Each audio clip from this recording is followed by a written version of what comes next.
Hi everyone, let's talk about Carly Rae Jepsen. Carly Rae Jepsen, if you may not know, is a pop star, or at one point one of the biggest pop names, most notably for her single Call Me Maybe, a huge hit. Huge! A very nostalgic song for me. I remember growing up listening to that song and her collaboration with Owl City as well. Now, Call Me Maybe came off of her 2011 album Kissland, but her follow-up to that album is widely regarded as one of the best pop albums of the decade, Emotion. I personally echo those sentiments as well. Her 2019 follow-up, Dedicated, was not only a somewhat milder version of what Emotion had to offer, but it also kinda did a little bit of a different sound in some way. If you want more of my thoughts, you can click in the card up there. Oh, that's right, I didn't review this album. The one thing about this album that I guess just didn't stick with me is the fact that it was a lot quieter, more quainter, not so heavy, and so bombastic. I mean, when you have an opening track on an album titled Run Away With Me with this amazing, I can't even describe the production behind this song. It became a meme, first of all. But second of all, great opening track to Emotion. I found Dedicated to be a somewhat staler version of Emotion, but still giving a little bit of a unique and interesting flair to the album as a whole. A subtle stylistic pivot towards a more quainter and quieter sound wasn't really one that rubbed me in the best way, but it didn't leave a mark so much on me that I wanted to review it. I definitely had it on schedule, but I guess I was too much inundated with other albums during the time. Striking while the iron is hot, Carly Rae Jepsen decided to put out her B-sides to this album, which isn't the first time she has done this before. She actually did this with Emotion back in 2016 with the Emotion B-side EP. However, on this album, it's an album.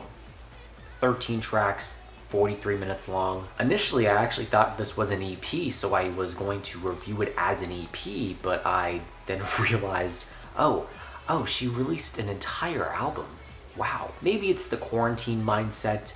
Maybe it's because she had more B-sides than originally anticipated, or maybe she saw the success of the Emotions B-side and thought, I could capitalize on that. Now, what the B-sides of Emotion had to offer was more of a honed down, hunkered down, and thought about pop EP that really resonated with me personally. It's a great EP, check it out. I think it's like quite better than Emotion itself. It's more focused, it's more tuneful, it's bombastic, uplifting, happy, smile-inducing, and really fun, catchy as well. It had something else to offer instead of another helping of Emotion personally.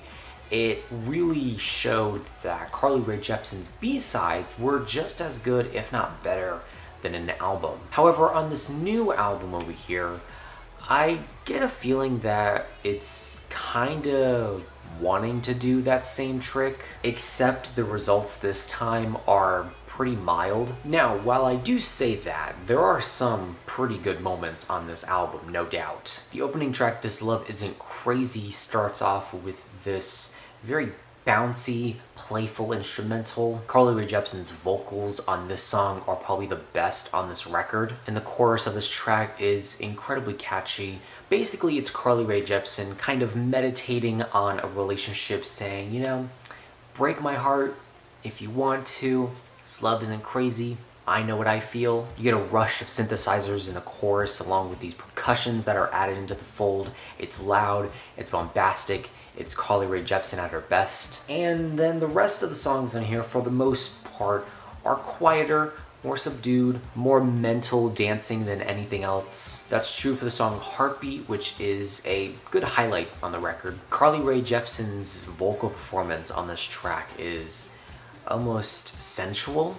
playful but yearning, and the instrumental behind it, the strings and the subtle synths, all add up to a very lavish song. It's definitely meditative, it's slow pace, it's definitely not a song I would imagine Rae Jepsen doing. You quickly transition into the more fragrant and bouncy Summer Love, which brings an interesting dynamic to this record. For one, it was up until this point that I was starting to think, man, this record, I just am not feeling it. I don't even care for most of these songs. But it was after the song Heartbeat and to the track Let's Sort the Whole Thing Out that I was really enjoying these songs. Summer Love brings an interesting contrast with the subtle vocal performance from Carly, but the very punctuated and bouncy production on the track adds for a good juxtaposition between the two elements of a song. And then you have other moments where the vocals are loud, but the production is quiet, subdued. The moments that fall flat for me is when Carly is either doing both or neither, which doesn't make sense, I know. I'll point to the song Window for an example. The song for me is just way too uneventful for me to be engaged. You have a subtle bass line, a pretty simplistic clap kick pattern. It's not really that engaging. The song as a whole, while she does have a good vocal performance on all of these songs, and this song as well, it, again, doesn't captivate me enough to be engaged. I feel that way for this track all the way up to This Is What They Say. Songs don't really engage me. It's until Heartbeat, which ironically is one of the more quainter and quieter songs on the record, that actually gets my attention peaked. Comeback and Solo also have this problem even with the Bleachers feature on here. The songs themselves don't have enough meat on the bones for me to really relish in them, for me to really get lost in the instrumental, in the fog of it. For me, the last track on the album really leaves us off on the right foot. It feels like a quaint and quiet but really punchy goodbye. It also has this very tropical and summery production to it, and Rae Jepsen's vocal performance reminds me of something and another song, but I can't really place my finger on it. I don't know. Again, the song is good, like the song. I cannot complete this album review without mentioning the track Fake Mona Lisa, which is the shortest song on this album at 2 minutes and 12 seconds, and ironically, it's the one that sticks with me the most. These punchy synths, along with Rae Jepsen's vocal performance, all come together for something that is just so, I guess, smile-inducing, but really emotional. I don't know really how to describe this song. It's a fun song to listen to. Really, all I gotta say is that this song is incredibly catchy as well.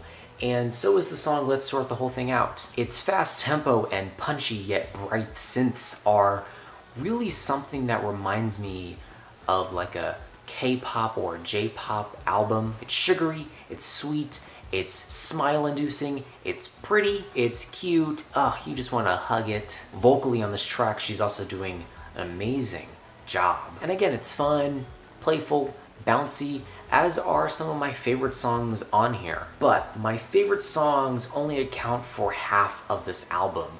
The rest of the album just really kind of falls flat for me. The production is not really that interesting for me to be captivated, to be fully invested.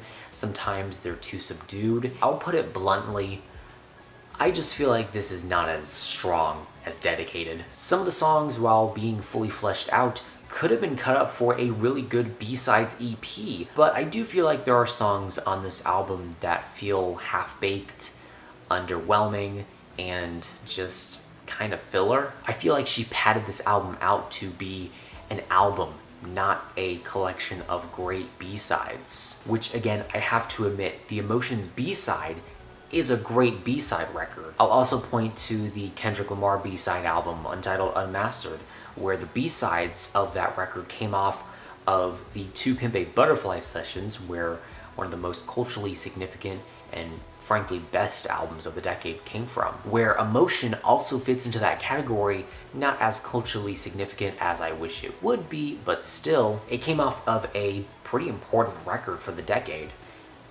This album does not feel like it came from an important place. Still, I don't hate the album, and I do respect what it's trying to do. I also respect Carly for what she's trying to do, kind of capitalize off of the hype that Emotion got and the B-sides of that album got. But this just doesn't work for me.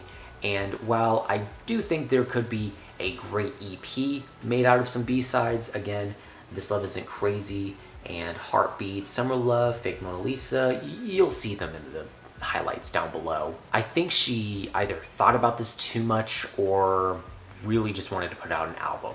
So for me personally, it is a B-. However, I am curious to know what are your thoughts and opinions on this album down below. Let me know what albums you want me to review next, and that is it. Like, comment, share, do whatever you want. Let me know how I can improve future videos down below. Remember, this is only my opinion because music is subjective.